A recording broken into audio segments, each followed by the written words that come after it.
श्री स्वामी समर्थ. तर बघा, लवकरच चातुर्मास चालू होणार आहे. जवळजवळ 25 तारखेला म्हणजे 25 जुलै 2026 या तारखेला चातुर्मास चालू होईल आणि याच दिवशी आषाढी एकादशी म्हणजेच देवशयनी एकादशी आहे आणि या दिवशीपासून चातुर्मास चालू होणार आहे. मग चातुर्मासात कोणकोणते नियम आपल्याला पाळायचे आहेत किंवा कोणकोणत्या गोष्टी आपल्याला टाळायच्या आहेत, या सगळ्या गोष्टींचे नियम आपण जाणून घेणार आहोत. तर व्हिडिओ शेवटपर्यंत बघा. आवडला तर कमेंट बॉक्समध्ये ओम नमो भगवते वासुदेवाय असे लिहायला विसरू नका. तर बघा, चातुर्मासात विशेषतः आता हे 4 महिने म्हणजे श्रावण, भाद्रपद, आश्विन आणि कार्तिक या 4 महिन्यात चातुर्मास गणला जातो. तर बघा, मन, वचन आणि कर्म यांच्या शुद्धीसाठी आपण 14 प्रमुख नियम किंवा उपाय किंवा जे आपल्याला तप संयम पाळले जातात ते आपल्याला जाणून घ्यायचे आहेत. बघा, या 4 महिन्यांमध्ये संयम बाळगल्याने आरोग्याची काळजी घेता येते आणि आध्यात्मिक प्रगती सुद्धा साधता येते. तर बघा, या 4 महिन्यामध्ये भगवान श्री महाविष्णू बळीच्या राज्यात म्हणजे पाताळ लोकामध्ये वास करत असतात. म्हणजे त्यांचे जे वैकुंठ लोक आहेत ते सोडून भगवान श्री महाविष्णू हे पाताळ लोकात त्यांचा वास्तव्य असते. आणि या 4 महिन्यातच असे म्हणतात कोणत्याही शुभ गोष्टी करायच्या नाही आहेत आपल्याला. जसे की आपल्याला लग्न कार्य असतं ते टाळायचं आहे. त्यानंतर मुंज करायची नाही आहे. कोणताही प्रकारचा ग्रहप्रवेश करायचा नसतो. अशा 16 संस्कारांपैकी जे संस्कार असतात ते आपल्याला टाळायचे असतात. तर बघा, यापैकी आपल्याला सगळ्यात महत्त्वाचा पहिला नियम आहे, तर आपल्याला दिवसातून फक्त एकदाच सात्विक जेवण करायचं आहे. आता ह्या गोष्टी सगळ्यांना, जे आपण संसारिक माणसं आहोत आणि ह्या सगळ्या गोष्टी आपल्याला जमतीलच असे नाही, पण तुम्हाला जेवढ्या गोष्टी जमतील तेवढ्या करण्याचा प्रयत्न करा. तर बघा, सगळ्यात महत्त्वाचा पहिला नियम आहे, आपल्याला एक वेळेचं जेवण करायचं आहे, तेही सात्विक जेवण करायचं आहे, कांदा लसूण विरहित. बघा, आता सगळेच नियम आपल्याला होतीलच असे नाही. आता आपण संसारिक माणसं असल्यामुळे एक टायमिंगचं फक्त जेवण करायचं आणि त्याच्यावर राहायचं. हे तुम्हाला जर होत असेल तर नक्की करा. आणि बघा, रात्री भोजनाचा त्याग करायचा आहे. सूर्यास्तानंतर अन्न किंवा पाणी न घेणे हा सगळ्यात महत्त्वाचा नियम आहे. त्यानंतर तिसरा नियम आहे कडधान्यांचा त्याग करायचा. विशेषतः चतुर्थी किंवा विशिष्ट दिवशी या कडधान्यांचा त्याग करायचा. जसे की उडीद, मूग, चणे यांसारख्या पदार्थांवर नियंत्रण ठेवायचं, म्हणजे त्या आहारामध्ये वर्ज्य करायचे आहेत आपल्याला पदार्थ. त्यानंतर आहे चौथा नियम, ऋतूनुसार आहाराचे पालन करायचे आहे. उदाहरणार्थ बघा, काही लोकांचं कसं असतं, पहिल्या महिन्यात ना पालेभाज्यांचा ते त्याग करतात, दुसऱ्या महिन्यात दही त्याग करतात, त्यानंतर तिसऱ्या महिन्यात दूध आणि चौथ्या महिन्यात उडीद डाळ जी असते त्याचा त्याग करायचा असतो. म्हणजे असे एक महिना एक वस्तू आपल्याला सोडायची आहे. हा झाला चौथा नियम. त्यानंतर 5वा नियम आहे आपल्याला मर्यादित अन्न ग्रहण करायचं आहे. म्हणजे असं नाही करायचं की कितीही काही आपण जेवायला बसलो आणि कितीही खायचं, तसं करायचं नाहीये. तर 24 तासात खाल्लेले अन्नाचं प्रमाण ठरवून घेणे, म्हणजे आपण किती अन्न घेतो किंवा किती जेवतो याच्यावर नियंत्रण आपलं पाहिजे. तर बघा, 6वा नियम आहे मिठाचा त्याग करतात काही जण, किंवा प्रमाणबद्ध म्हणजे त्याचा मिठाचा वापर कमी प्रमाणात करतात, किंवा काही लोक तर पूर्ण वर्ज्य करतात. किंवा आता एवढं सगळं आपल्याला जमणार नाहीये, जेवढं जमेल तेवढंच करायचं आहे. एवढं पण त्याच्या म्हणजे त्या गोष्टीच्या आरी आपल्याला राहायचं नाहीये. आणि एकच वेळ किंवा हे नाही जमलं, पूर्ण वर्ज्य आपल्याला मीठ वर्ज्य करायला नाही जमलं तरी एकाच वेळी मीठ खायचं, हेही चालतं. आणि त्यानंतर 7वा नियम आहे मध किंवा गूळ, गोड पदार्थांचा त्याग. बघा, आपण जे काही काम करतो, जे काही आपण नियम पालन करणार आहोत, ते आपल्या भगवान श्री महाविष्णूंच्या प्रसन्नतेसाठी करतो, ना की मला हे दे, मला ते दे. अशा गोष्टी भरपूर असतात आपल्याला, माझं चांगलं होऊ दे. आता सगळ्या गोष्टी बघा, आपण जेव्हा नियमाचं बघा, नियम हे श्री भगवान विष्णूंना खूप खूप अतिप्रिय आहेत.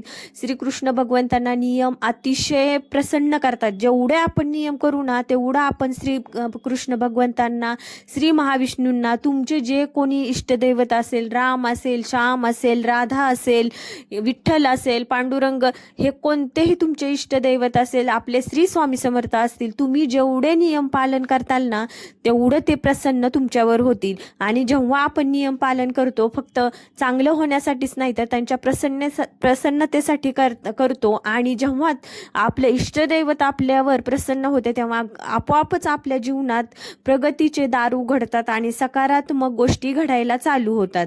बघा, जिभेचे चोचले पुरवण्यासाठी गोड पदार्थांचा संयम ठेवायचा असतो. आचरण आणि संयमाचे नियमांचे पालन करायचे असते आपल्याला. 8वा नियम सांगतो, जमिनीवर शयन करायचे. पलंग, गादी, बघा जो पलंग किंवा बेड असतो ते तामसिक असतो, त्यामुळे सकाळी आपल्याला म्हणजे ह्या चातुर्मासात आपल्याला पलंग किंवा गादीचा त्याग करायचा आहे, बेडचा त्याग करायचा आहे आणि जमिनीवर चटई किंवा साधी चादर टाकून झोपायचं आहे. हा झाला 8वा नियम. 9वा नियम आहे सगळ्यात महत्त्वाचा, ब्रह्मचर्याचं पालन करणे. आता तुम्ही संसारिक माणसं आहात, आता होईल तशा गोष्टी करायच्या आहेत. वासना आणि मोहावर नियंत्रण ठेवून सात्विक विचार बाळगायचे आहेत. आणि 10वा नियम सांगतो मौन व्रत. आता 4 महिने संसारिक माणसं जे आहेत त्यांना ऑफिस आहे, घर आहे, मुलं बाळ आहेत, सगळ्यांना मौन व्रत पाळता येईल असे काहीच नाही. मौन व्रत जर तुम्ही फक्त जेवण करताना जरी मौन व्रताचे पालन केले, आंघोळ करताना जर तुम्ही मौन व्रताचे पालन केले तरी, किंवा दिवसातील काही वेळ मौन पाळले तुम्ही किंवा व्यर्थ बडबड टाळली तरी तुमचा हा नियम धरला जातो, ग्राह्य धरला जातो आणि भगवंत तुमच्यावर प्रसन्न होतील. 11वा नियम आहे स्नान मर्यादा. बघा, पाणी बचतीसाठी आणि संयमासाठी दिवसातून 1 किंवा 2 वेळाच मर्यादित पाण्याने स्नान करायचे आहे. बघा, सगळ्यात महत्त्वाचं ब्रह्मस्नान खूप महत्त्वाचे आहे. आता बघा, ब्रह्ममुहूर्त म्हणजे 4 ते 3:30 ते 5 पर्यंतचा काळ असतो. 5 नंतर ब्रह्ममुहूर्त राहत नाही. 5च्या अगोदर आपल्याला बेडचा त्याग करायचा आहे. तुम्ही जिथे शयन करतात त्या गोष्टीचा आपल्याला, तुमच्या अंथरुणाचा त्याग करायचा आहे. तरच तुम्हाला चातुर्मासात जे काही तुम्ही करत असाल सेवा नियम ते तुमचे ग्राह्य धरले जातात. बघा, ब्रह्ममुहूर्ताचे खूप महत्त्व. जरी तुम्हाला नाही जमलं, काही लोकांना ऑफिस असते किंवा मुलाबाळांमुळे 11, 12, 1 वाजता झोपायला, त्यांनी जर 6च्या आत उठून लवकर आंघोळ केली तरी चालेल, पण होईल तेवढं लवकर उठण्याचा प्रयत्न करा. तर बघा, 12वा जो नियम आहे सत्यवचन करायचे आहे आपल्याला. कोणत्याही प्रकारच्या खोटी भाषा बोलायची नाही, कोणावरही क्रोध राग करायचा नाही, खोटे बोलायचे नाही, कोणाचा अपमान करायचा नाहीये किंवा आपल्या जे राग असतो त्या रागावर आपल्याला नियंत्रण ठेवायचं आहे. बघा, आपण या कलियुगात राहतो. आता अशा गोष्टी आपल्या कळत न कळत तोंडातून जातात किंवा राग, लहान मुलं वगैरे असतात घरात, मग आपण राग करतो. त्या गोष्टी थोड्या टाळण्याचा प्रयत्न करा, बाकी काही नाही. ह्या छोट्या छोट्या गोष्टीतून आपण नियम पालन करू शकतो.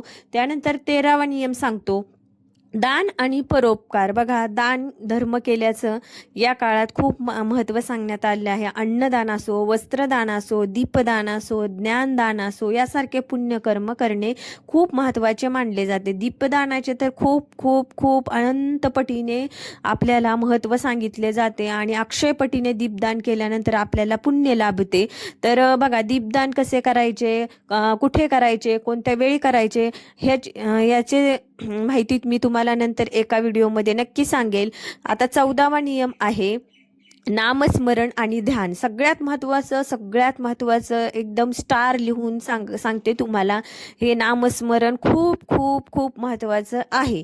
बघा, नाम जप केल्याने आपल्या आयुष्यातील जे पूर्वजन्मीचे सुकृत असते, चांगले वाईट, ते सगळे नाम जपाने नष्ट होतात. आपले फक्त पाप भस्म होत नाही तर पाप आणि पुण्य दोन्हीही भस्म होतात आणि आपलं कर्माचं जे अकाउंट असतं ते शून्य होतं आणि आपण वैकुंठधामी जातो. बघा, म्हणजे वैकुंठधामाचे आपण अधिपती होतो किंवा तिथे आपली जे काय म्हणतात ना, ते आपण तिथे जाण्यासाठी एक आपल्याला देव सिग्नेचर करतो त्याच्यावर, असं म्हणता येईल. म्हणजे एवढं नाम जपाचे महत्त्व आहे. देवशयनी ते देवोत्थानी किंवा देवउठणी एकादशी पर्यंतच्या काळात रोज भगवान विष्णूचे किंवा शंकराचे, तुमचे जे कोणी इष्टदैवत असेल त्याचे नाम स्मरण करायला अजिबात अजिबात विसरू नका.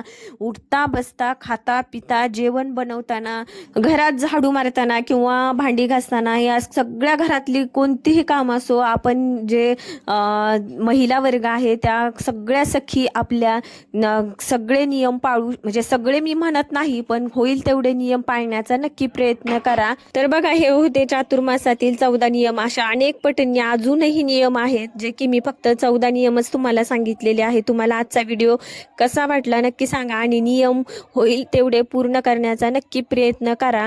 आपल्या घरात जेवढे जमतील तेवढेच नियम पूर्ण म्हणजे नियम करा.